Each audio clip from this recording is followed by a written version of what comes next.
ఉన్నారు. ఒక్కొక్క పాట ఒక్కొక్క స్టైల్లో రాస్తుంటాను. దేవుడిచ్చిన నాకు సంగీతం రాదు, నాకు సంగీతం రాదు, నాకు సంగీతం రాదు. దేవుడిచ్చిన జ్ఞానాన్ని బట్టి పాడుతున్నాను. బైబిల్లో ఉన్న వాక్యం రెఫరెన్స్ చెప్తాను, వాక్య ప్రసంగం చేస్తాను, దాన్నే పాటగా రాస్తాను. మా అమ్మ మంచి సింగర్. స్కూల్లో చిన్నప్పుడు అన్ని ప్రైజులు కొట్టేదంట మా అమ్మగారు. మా అమ్మ పేరు వెంకటరామమ్మ. మా అమ్మగారు నాకు ముందు ఇద్దరు మగపిల్లలు చచ్చిపోయారు. ఏసన్న గారు మెంటల్ ఎఫెక్ట్ నుంచి బాగయ్యి దేవుడు బిడ్డలు బ్రతికిస్తాడు, వదినమ్మ ప్రభుని నమ్ముకొని మా అమ్మకు స్వార్థ చెప్తే మా అమ్మ ప్రభుని నమ్ముకుంది. పుట్టిన బిడ్డ బ్రతికితే ఏం చేస్తామంటే ప్రభుకి అంకితం చేసేస్తానని మా అమ్మ మాట ఇచ్చింది. మా అమ్మ నన్ను ప్రభుకి అంకితం ఇచ్చేసింది. చిన్నప్పుడు తట్టుకుంటే ముక్కులోంచి రక్తం గారేది, కాళ్ళు నొప్పులని పడుకునేవాడిని, దూది పెట్టి నీళ్లు పోస్తూ ఉండేది. నాకు ముందు ఇద్దరు చచ్చిపోయారు, నేను ఎప్పుడు చచ్చిపోతానేమో అనుకుని ఆ రక్తం గారుతుంటే ఏడ్చుకుంటూ పడుకునేవాడిని. అప్పుడు మా అమ్మ నాకు దూది పెట్టి నీళ్లు పోస్తూ పాట పాడుతూ ఉండేది. నేను పడుకొని వింటా ఉండేవాడిని. ఇని ఆ పదాలన్నీ గుండెల్లో పెట్టుకున్నా. మా అమ్మ అప్పుడు పాడిన పాత పాటలన్నిటినీ రీమిక్స్ చేసి నేను ఒక్కో సంవత్సరం ఒక పాట రాస్తుంటా. మా అమ్మ భలే పాడుతుంది. పరుగెత్తిదా అంటది, రా అంటది.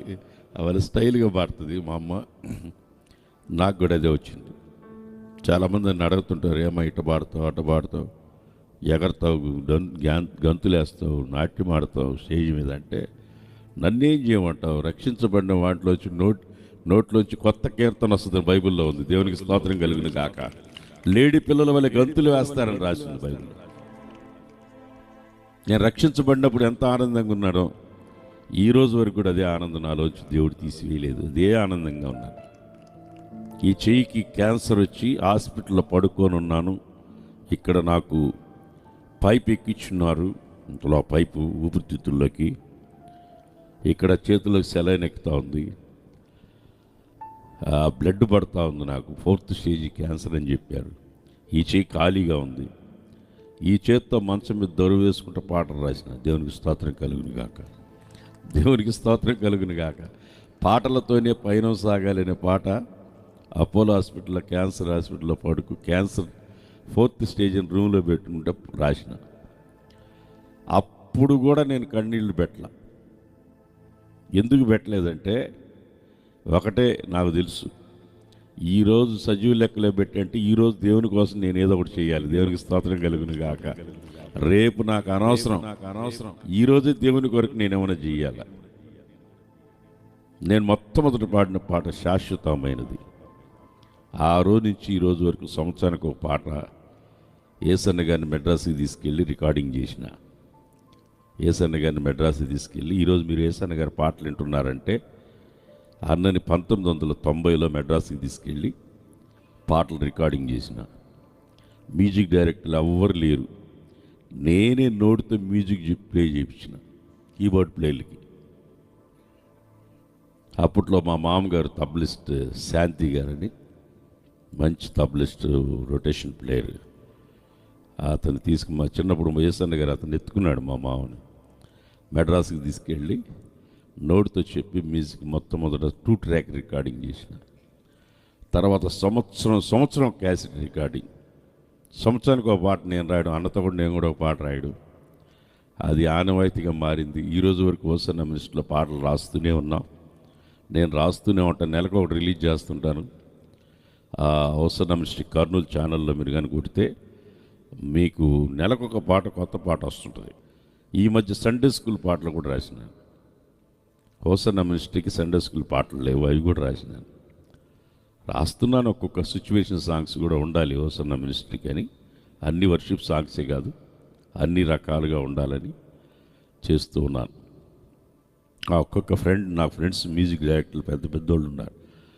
పెద్ద పెద్దోళ్ళు మ్యూజిక్ డైరెక్టర్లు ఇప్పుడు పెద్ద పెద్ద వాళ్ళు అసలు మనకు దొరకరు అంతటి పెద్ద పెద్ద మ్యూజిక్ డైరెక్టర్లు అయిపోయారు. వాళ్ళందరూ నా ఫ్రెండ్స్ సర్కిల్ని తీసుకుని మ్యూజిక్ చేసేవాడిని. నాకు ఒక ఆశ ఉండేది, వస్తున్న పాటలు వింటే సినిమా పాటలు వినకూడదు ఇక జనాలు. ఆమేన్, దేవునికి స్తోత్రం కలుగును గాక. మ్యూజిక్ అట్లా ఉండాలని చేసేవాడిని. కృపామయుడి క్యాసెట్ నుంచి అట్టే చేశా. మ్యూజిక్ వింటే సినిమా పాటలు ఎందుకు వింటారంటే క్వాలిటీ ఎక్కువ ఉంటుంది. ప్లేయర్స్ మంచి ప్లేయర్స్ ఉంటారు. రికార్డింగ్ క్వాలిటీ భలే ఉంటుంది. టేప్ రికార్డులో పెడితే మంచి క్వాలిటీ వస్తుంది. అందుకు అవి వింటారు. వినాలని కాదు, ఆ క్వాలిటీని బట్టి వింటారు. దానికంటే మంచిగా చేయాలనే ఆశ ఆ రోజు నుంచి ఉంది. ఈ రోజుకి తరిగిపోలేదు. ఈ రోజు కూడా అలాగే చేస్తున్నాం. దేవునికి స్తోత్రం కలుగును గాక. ఈ పాట గగనం చీల్చుకునే పాటను ఒకటి పాడి దేవుని వాక్యాన్ని మీకు అందిస్తాను. మెసేజ్ చెప్పిన తర్వాత చివరిలో కావాలంటే ఒక 2-3 పాటలు పాడి దేవుని స్తుతించి కార్యకేస్తా అంతే. దేవునికి స్తోత్రం కలుగును గాక. నేను పాడేటప్పుడు నాతో కూడా మీరు కూడా పాడాలి. ఓకే?